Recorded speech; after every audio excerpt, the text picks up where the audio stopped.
Emily and I went to the European Parliament and spoke there to share our story, just to put some pressure on these people that make the decisions. When these treatments work and you save a child, you save the entire family. I always like to say to always smile every day. My dad did that for me, and I think it made a really big difference in, my attitude and my outlook.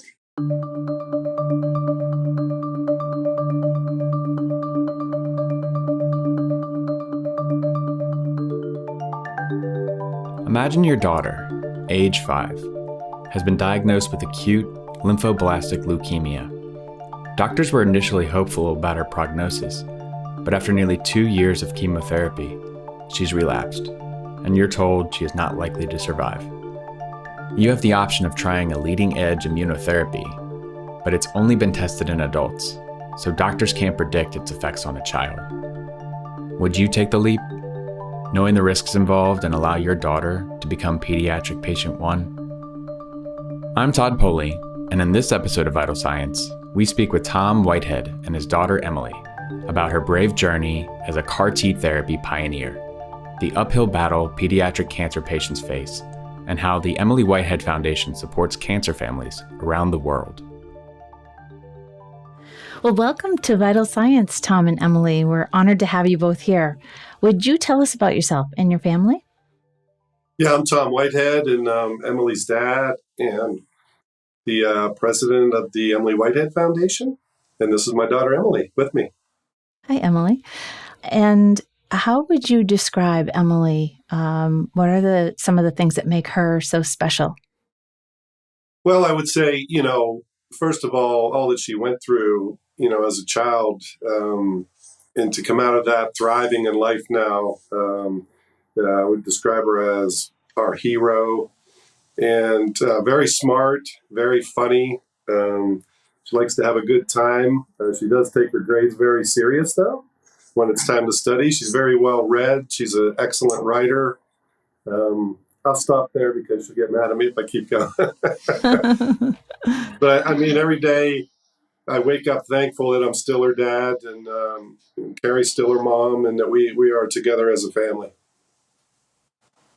So tell us a little bit about how the Emily Whitehead Foundation got started. I understand it's, of course, very near and dear to your heart. Yeah, so when Emily became the first child in the world to have her immune system trained to beat her cancer, and then they put her picture on the cover of the New York Times and just about every news magazine or newspaper in the United States in December of 2012. It gave international media to us overnight. And along with all that media attention with a new way to fight cancer, it brought us phone calls from parents and patients from all over the world saying, how did you do that, and how can I do that? And that kind of inspired us to start the Emily Whitehead Foundation, because a lot of people had heard about her name and associated her with this new way to fight cancer. And we wanted them to have, a way to get more information that we didn't have whenever Emily needed it, and advocate for those patients to get treated. Yeah. And when you envisioned the foundation in those early days, what was your ultimate kind of dream, and where have you landed now? Have you kind of met what you set out to accomplish, or has it surpassed your expectations? Well, I would say, in the beginning, we just had good intentions and no idea what we were doing other than we wanted to help people. It's completely gone past our early expectations. And for us, it's amazing that it's still gaining traction and growing. And we've been lucky to surround ourselves with a great board of directors to show us how to run it like a business. Because, we raised over $1 million with basically just volunteers. And now we're getting a lot more support because we have infrastructure in place, and we're learning how to treat it like a business so we can have a bigger impact on more patients. And again, every day our goal is to help other families have the same outcome that we've had. Love to hear more about that. So what drives your mission at the Emily Whitehead Foundation? In the beginning, we were just raising funds to put towards more research for less toxic pediatric cancer treatments. And, it turned into so many more phone calls from adult patients and just parents from all over the world that we've transitioned now, because in the beginning there wasn't much funding for research, and now there's a whole lot of funding for research. But now the patients that need the treatments can't get to them or can't find them or don't have access. So we've transitioned more now into saying who's the next Emily and how can we advocate to make sure it's available in their country, or advocate for them to find a treatment before it's too late. It's estimated that between 3,000 to 3,500 children are diagnosed with acute lymphoblastic leukemia, or ALL, each year in the United States alone. ALL is a type of fast-growing blood cancer that arises from immature white blood cells. These cells multiply quickly, crowding out the healthy ones in bone marrow and blood. Diagnosis is typically determined through a combination of blood tests to check cell counts, bone marrow samples to scrutinize cell characteristics, and genetic tests to understand the underlying mutations. Although it can be found in adults, ALL is the most common childhood cancer. Children tend to have more resilience against ALL, with a higher chance of remission than adults. However, prognosis isn't set in stone. It's more like a weather forecast that can change. Let's hear more about the shifting winds of Emily's ALL experience. Emily was diagnosed with acute lymphoblastic leukemia, ALL, when she was just 5 years old. What led to the diagnosis? So really, she was healthy the week that she was diagnosed up until the day before, and we were going into Memorial Day weekend of 2010. And early in the week, my wife, Carrie, noticed that Emily had some blood on her gums when she was brushing her teeth. And then the night before she was diagnosed, Carrie called me and said I was putting Emily in the bathtub, and she has 21 bruises on her body. And some of them have been there more than a week and they're not getting better. And she actually said, I Googled that today and it came up leukemia. And we were like, oh, it couldn't be leukemia. So let's, if we have to, we'll take her to the pediatrician tomorrow and get her checked, but let's not panic. And then overnight on Thursday, May 27th, she had so much pain in her knees and her legs that she woke up sobbing in the morning, saying there's something wrong with my legs. And by that afternoon, she was on a morphine pump at the Penn State Children's Hershey Medical Center, diagnosed with cancer. So that's how we got started. It was feeling good Thursday, and by Friday, she's on a morphine pump, and our lives changed forever. So your lives all changed overnight, and you probably didn't picture your life taking the shape it has as a patient advocate now. How has this affected your family? Well, I'd say it brought us a lot closer, and we decided from the beginning to focus on the positives because the negative stuff could be so overwhelming. So each day we tried to make each other smile and lift each other up and just stick together. And I look at it as, for the 2 years she pretty much spent in the hospital at the age of 5 and 6 until she turned 7, that we got to spend all of that time together when really we would have been busy at work and she would have been in school. And so even though she had some really horrific times, we really became a lot closer as a family and learned, what it's like to be together every day and strengthen our bond with each other. So Emily, you've turned 18 and kind of grown up before our eyes. And your childhood journey, witnessed by so many of us, has been one of such remarkable resilience and strength. How has this all shaped who you are today? I think it's a really big part of who I am. And a lot of the passions that I have, I wouldn't have today based off of, all of the experiences we've had. And I'm really passionate about the environment, and I hope to major in environmental studies in college. And I never would have, been interested in that had we not visited all of these different labs and biotech companies. So I think it's really shaped who I am today. And, I wouldn't change anything that happened. And I heard that you met your genetically engineered model. Is that true? Or I did. Yeah. what was that like? So it was quite a few years ago, and I had always known that there was a mouse at the Children's Hospital of Philadelphia that they modeled after me genetically, and I had always wanted to meet it because I thought it would be pretty cool. And they said there's no way that they could get me into the lab because people aren't usually allowed in. So one day, whenever they were transporting it up the elevator, they stopped on the floor that we were on and just took a little pit stop, and they introduced me to it, and they were carrying it in a little takeout container, and it had like some grass inside. So it was pretty cool, and I actually wrote about it in my supplemental essay for UPenn, which is where I'm going this fall. Oh, very cool. Did they name it? I think they just called them the Emily mice because they are her genetically. Yes. Oh, that's so cool. Good for you. Well, aside from having a mouse named after you, is there anything else you want listeners to know about you? I think, and this doesn't just apply to me, but a lot of other cancer survivors that, we are not just our stories and what happened to us and not just patients, we're people too. And we have other interests as well. And, being a cancer survivor is just part of what makes us whole. Well said. And what is your advocacy role in either raising awareness or providing support for others battling childhood cancer? Yeah, so a lot of the pediatric patients look up to me, and I like to advocate specifically for pediatric patients and adults too, but I understand the pediatric patient experience more. But I think it's important that to advocate for less toxic cancer treatments as well, because I spent so much time in the hospital receiving chemotherapy. I had 23 months of failed chemotherapy, and 22 days after CAR T, I was cancer-free. So I think it's really important to advocate for these new immunotherapy treatments, which is what I'm really passionate about.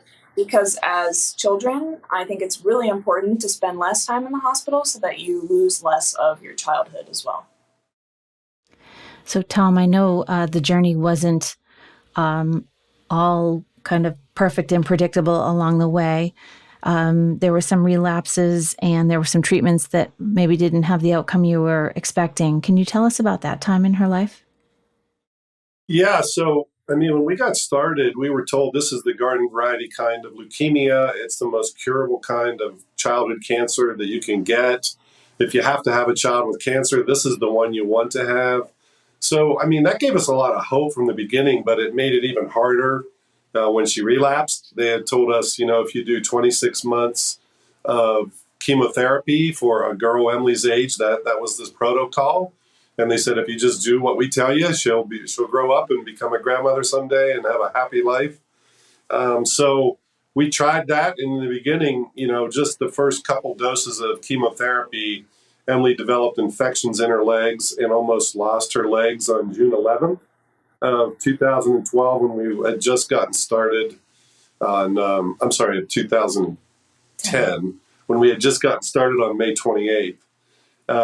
So she made it through there and went into the intensive care unit, had a really rough start, and it changed my perspective right away. And I tell people, because I was devastated the first day, I walked onto the cancer floor thinking, we shouldn't be here. And then a few weeks later, we were celebrating getting back to the cancer floor with Emily and with her legs still intact. So I realized pretty quickly that if you think things can get worse, they really can. But she did get in remission then in the first month, and it lasted 16 months. So we were 10 months away from thinking we were going to be done when she relapsed in October of 2011. So we had routine blood work. She relapsed, and then they told us that day that she would need to get a non-related donor because she didn't have any siblings, and that there was a less than 30% chance of survival. So that's what got us into trying to go to bone marrow transplant, which ended up not happening. And then instead of going home on hospice, we transferred to the Children's Hospital of Philadelphia, and the CAR T-cell trial had opened the day before. Interesting. So I believe that Emily was the first pediatric patient to receive the CAR T therapy. Could you tell us about that type of therapy that Emily did receive? Yeah, so when I paged them down at CHOP, Dr. Susan Reingold was the oncologist that took my call, and she said this has never been tried before on a child. It's never been tried, before in this cancer at all for acute lymphoblastic leukemia, but the science shows it should work, and if you would like to try it, we'll introduce you to Dr. Stephen Grupp, who's in charge of the trial, and they'll extract Emily's T cells. Send them off to the lab and train them to recognize and then kill her cancer. So that gave us hope because we knew standard treatment was not going to help her anymore. And we weren't ready to go home on hospice. So that led us to transferring down from Hershey to Philadelphia on March 1st of 2012. And that's when they extracted her T cells, and they gave her the harshest round of chemotherapy, which was clofarabine, that she ever received. And that completely wiped out her immune system. So she had to stay in her hospital room in isolation for 6 weeks while they took her cells off to the lab and trained them to become the serial killer cells. Did he say train them to become serial killer cells? Let's take a moment to review exactly what this means from a scientific perspective. To create CAR T cells, scientists collect some of a patient's immune cells, genetically modify them in a lab, and then infuse them back into the patient. In this process, scientists equip the immune cells to have special receptors called CARs. These CARs act like homing devices. They guide the cells to the leukemia cells and stick to them. Once inside your body, these CAR T cells, or serial killers, as Tom called them, go on a mission. They attach to the leukemia cells and activate the immune system to attack them. The best part? CAR T cells remember the fight and are ready to defend in case the leukemia tries to come back. And that's why after 22 months of failed treatment, it took just 23 days for Emily to achieve remission with CAR T therapy. Let's hear more from Tom on what this experience was like for Emily. And was Emily an ideal patient in some way? Was there something that kind of raised her to the top of, this being a good potential treatment for her? Well, what they had told us was they actually did think she was the ideal patient to try it on first because she did not have a failed bone marrow transplant yet.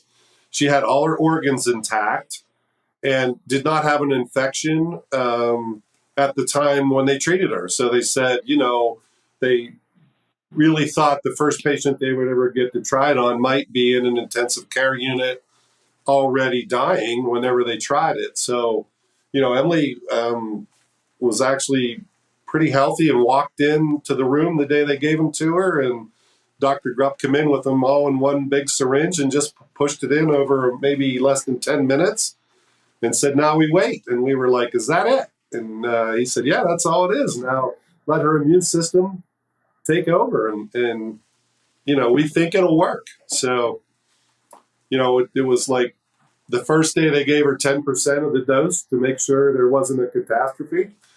She had really no effect at all and felt fine. And we went in day 2, and she got 30% of her dose and felt fine. And that evening around midnight, she got a fever. And then the next morning, when Dr. Grupp showed up, she felt fine and had no fever. So we went in and got the final 60% of the dose. And they really said we just split it up because we didn't know what was going to happen. But then when she got the final 60% of the dose, it was probably the worst part of her treatment that we witnessed, because 3.5 pounds of her body weight was cancer. And each one of those genetically modified CAR T cells can kill 1,000 tumor cells. And it was killing her cancer so fast that it overwhelmed her system, and her kidneys shut down and her lungs failed, and they ended up putting her in an induced coma in the intensive care unit, and she stayed in that coma for 14 days. Oh, wow. So it was a really brutal time, but they worked around the clock to fix it, and that's when they figured out that the tocilizumab medicine would slow down the side effects of the CAR T cells, and that's helped many other patients survive it. And most patients now do not end up in the intensive care unit when they get the treatment. Although there is a happy ending to this chapter of Emily's story, it was not a foregone conclusion. Emily's parents knew that 3 adults had been treated with the same CAR-T therapy at Penn the year before, but doctors advised not to put too much stock into this. The patients had a different type of cancer, and children often react differently to treatment. Knowing the risks involved, the Whiteheads decided to proceed, making Emily the first pediatric patient ever to receive the treatment and the first patient of any age to receive it for ALL. And although it was not without complication, Emily's experience ultimately led to the first FDA approval of the drug now known as Kymriah. No other child has received this regimen of Kymriah. According to Tom, the FDA approved 40% of Emily's total dosage, or what she received on days 1 and 2 of treatment. But Emily served as a brave pioneer as the first of many children that would go on to achieve remission with this groundbreaking treatment. It's just incredible to hear that after such a long and brave struggle, Emily is where she is today. What does her prognosis look like now? Well, what we've found out since then is when kids qualify for this treatment now that are going to die, they can usually get them into remission around 90% of the time. And the patients that are done like Emily after this treatment is somewhere between 50 and 60%. But when you're a parent living through that, that's a much higher success rate than a bone marrow transplant. I just wanted to say that we are hoping as a family, and Emily especially, that this becomes a frontline treatment someday for standard risk kids with ALL so they don't have to go through the chemotherapy. When it works, it's much less. I can understand why, given what these kids go through. What do you think is needed to ensure that patients, children, and adults really have access to new therapies like this? Well, we try every day to help improve that. In the beginning, all of the patients had to come to Philadelphia. We've done everything we can to collaborate with other foundations to get it to other hospitals to start with. And then we found when we're in the media, it actually helps get it approved in other countries that might have a national healthcare system. So we've traveled, Emily got to travel to Oslo, Norway, and meet the first child that was treated in Norway. We've really advocated too, because I've talked to a lot of parents in South America who are just sobbing because their kids would absolutely qualify for the treatment and they just can't get to it. But again, in the United States too, we did everything we could do to help get that FDA approval in 5 years, because then the insurance companies are covering it, which makes it much more accessible to patients within the United States as well. So from our end, not enough people are getting it yet, but we're going to continue to do everything in our power to try to make a difference. And we do that. Sometimes it's just help an adult patient get a flight from San Francisco to Philadelphia to get treatment, or help someone line up an Angel flight with a corporate jet so they can travel not on a commercial flight where they could get sick, to get access wherever the treatment is. So we continue to try to do everything in our power and meet with congressmen and meet with government officials from other countries. Emily and I went to the European Parliament and spoke there to share our story, just to put some pressure on these people that make the decisions to, when these treatments work and you save a child, you save the entire family. And it's a great investment, because if she went to bone marrow transplant, there's very little chance that she would have been 11 years since she spent a night in the hospital. And that's where we're at now. So on the back end, it saved money there as far as other complications and possibly other cancers coming from the radiation she would have received to go to bone marrow transplant. Over the last decade, you mentioned lots of collaborations that have had to be part of this journey and the successful outcome. Can you tell us a little bit more about the scientific collaborations that you witnessed or were aware happened to enable, Emily to get that treatment and for the continued development of drugs that, can help children with cancers? Yeah, so I would say, what we wanted to see is all these researchers, instead of competing to do the same research to get to the treatment first, work together and collaborate. And we've seen that with our collaboration with Stamp to Cancer, with Sean Parker's Parker Institute, where they're bringing these top minds together and saying, let's all figure this out together rather than compete to see who can become the first one to get it to market. That way we're not wasting research funds, and maybe this center works on a different cancer than this center's working on, which in the end leads to more people getting treated. But then on the other hand, we've seen companies like yours that step up because when they do have a success, they can't make enough of the treatment. They can't get it to the patients, and there's not enough people working in the industry, to create these new treatments if they even solve one or two of the solid tumor cancers. So, we've seen companies collaborate, we've seen mergers happening, scientists working together that didn't work together in the past. And in the end, we've gotten to meet some of the top oncologists in the world. And I think when you meet them, all they want to do, their families have been affected by cancer too, and they just want to make a difference. And the companies that are all working together and making these treatments are saving lives every day. The Emily Whitehead Foundation helps further these efforts through fundraising. The foundation hosts a gala where patients and industry professionals can forge connections, swap stories, and celebrate the progress together. In addition, the foundation accepts donations and honoraria for patients to travel and share their stories. Foundation supporters can participate in marathons, attend car races, and purchase treats at local bake sales, all sponsored by the foundation. Donations go toward ALL patients and their families, be it to help a patient travel to a long-distance appointment or further ongoing research. Let's hear more from Tom on his vision for the foundation. And so, what do you hope the legacy will be for the Emily Whitehead Foundation? Well, I think, honestly, we have the name recognition internationally as the place where patients go when they're looking for a new, less toxic treatment. We hope someday to bring in the funds to back that up so we can have an impact on everybody that reaches out. I still work full-time on the power lines. My wife works full-time in research at Penn State University, and I still take all the phone calls I can, but I'm hoping someday that that at least I could be able to do this after I retire from the power lines and do it and do it full time, because there's so many more patients that need help. Wonderful. So, Emily, you're doing well.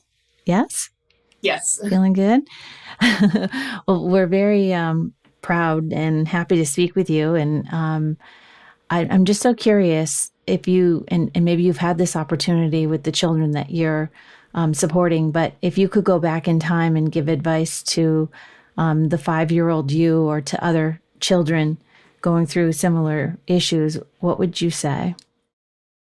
I always like to say to always smile every day. My dad did that for me, and I think it made a really big difference in, my attitude and my outlook. And to also just keep advocating for yourself, because nobody knows your body like you. And, whenever you're younger, I think that can be a little hard to understand. But I still think it's important for younger kids and 5-year-old me to know that, everything was so out of her control. But, you still have control over your body and how you feel as well. It is so important to focus on what you can control. Did you encounter a lot of things you didn't expect during your treatment and recovery? I don't know if there was anything that I didn't really expect. The only thing that still affects me today is that the treatment removed all of my B cells, not just the cancer. So I do have a suppressed immune system, and once a month I have to get B cell replacement, which is just an infusion in my abdomen where it just kind of gives you an immune system to fight viruses. So, I didn't know about that whenever I was going through the treatment, but it's just something that I have to do today, and I've done it for so long that it's just become a part of my life. But, I'm really happy that is the only thing, and I'm super healthy otherwise. That's wonderful. Do you have any words of wisdom for those family members who have children battling a childhood cancer? Yeah, I think it's really important that for parents of these children to maintain a positive outlook. I know that it can be hard to kind of keep up that front around your kids, but my parents did that for me, and I think it was important that I saw them be strong for me, and I think that really helped me out. And just to, never give up and to always keep fighting as well. I think that's really important. Wonderful. So what's next for you? Where are you off to in your next phase of your life here and your next journey? Yeah, so a week from today, I'm actually moving into my freshman dorm at the University of Pennsylvania, and it's actually right down the block from where I was treated at the Children's Hospital of Philadelphia. So it's a real full circle moment, but I'm really excited for this next chapter. Exciting. Congratulations on that. And we heard that you had a pretty adventurous summer. Anything you want to share about your experiences this summer? Sure. So we were able to go to Mexico for 10 days to film for an IMAX movie that will be coming out in the spring of 2024 called Modern Medical Marvels. And for that movie,